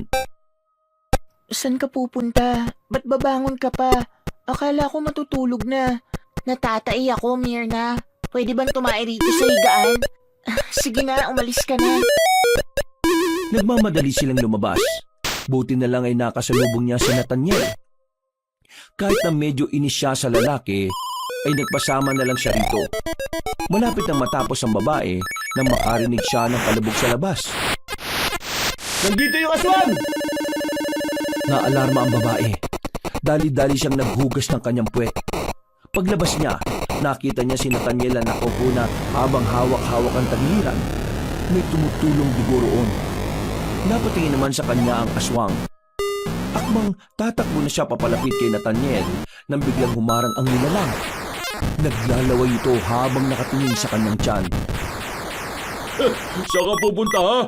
Sa akin ka lang. Kung hindi ka mapupunta sa engkanto, ako na lang makikinabang sa'yo. Ang pangit mo! Sana kinain ka na lang ng pating sa barko! Akmang dadakmay na ng aswang ang babaeng si Bea nang biglang dumating na si Mang Murong. Gamit ang kutsilyo, pinukol na matanda ang patalim patungo sa kinaroroonan ng aswang. Tinamaan yun sa bandang leeg, dahilan para mawalan ito sa wisyo. Hindi naman sinayang ni Bea ang pagkakataon. Kinuha niya ang balde sa gilid at pinalo sa mukha ng nilalang. Hindi pa ito nakontento. Isinaklob ng babae ang balde sa ulo nito at saka tinulak ng malakas. Nang matumba ang aswang, ay dali-dali namang lumapit sa Mang Morong. Dala-dala ang itak, itinarak nito ang patalim sa dibdib ng aswang. Sa puntong ito, unti-unti nang lalagutan ng hininga ang lalaki. Napahawak naman sa dibdib ang babaeng si Bea sa mga sandaling yun. Buong akala niya ay katapusan lang nilang mag-ina. Mang Morong, sigurado bang patay na ang aswang na yan? Oo, patay na ang aswang na to. Wala na kayong dapat pang ikabahala. Diyos ko, buti naman at wala na ang kinatatakutan natin. Nathaniel, apo, ayos ka lang pa. Hindi ako makatayo. Sobrang kirot ng ginawa niyang kalmot. Mukhang malalim. Weweng, buhatin mo ito. Tatahiin ko sa loob. Tatayin? Ikaw ang gagawa? Hindi ba natin pwedeng dalhin sa ospital? Hindi usong ospital sa amin. Ako ang gumagamot dito ng mga sugat. Kaya wala kayong dapat na ipag-alala. Binuhat na ni Wewing ang binatang si Nathaniel at dinala na rin sa loob. Umaga na nang matapos ang paggagamot ni Mang Morong. Ang bangkay naman ng aswang ay inilagay nila sa drum at sinunog. Ngayong natalo na natin ang aswang at ang engkanto, siguro pwede na kayong bumalik kung saan man kayo nakatira. Hindi ligtas ang buhay nyo rito sa Capiz. Ayoko pa sanang umuwi sa amin. Ayoko nang balikan ng asawa ko. Ako, babalikan ko ang asawa ko. Biyanan ko lang naman talaga ang problema ko eh. Mirna, mas makabubuti kung dito ka muna hanggang sa mga anak na kayong dalawa. Sa dami nang nangyari, baka sa biyahe pa mapahamak ang anak mo. Kailangan mo ng pahinga. Kayong dalawa ni Bea. Ang gawin nyo, kontakin nyo mga asawa ninyo at ipalam nyo na nasa maayos kayong kalagayan.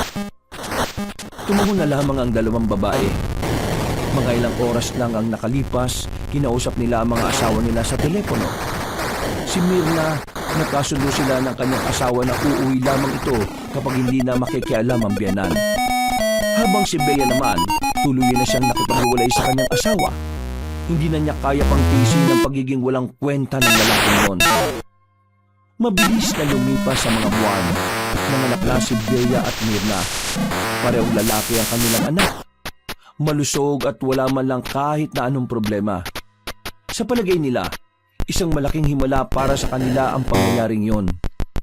Sa dami kasi ng mga masasamang nangyari sa kanila, nanatiling matibay ang dalawang sanggol. Nang magkaroon na ng pagkakataong makauwi, bumalik na si Mirna sa kanyang asawa at nagsimulang muli. Habang si Bea naman, mas pinili na lamang niyang tumira sa Capiz kasama ng kanyang lola. Doon na niya balak palakihin ang kanyang anak. Kinuha niya mga ninong ang maglulolo at sa paglipas ng mga taon, unti-unti na rin napalapit ang kanyang kalooban kay Nathaniel. Kahit siya, hindi na rin inakala na darating ang oras na ang lalaking kinaiinisan niya ay siya pa palang magugustuhan niya. Sa ngayon, masaya si Bea sa samahan nila ng binata.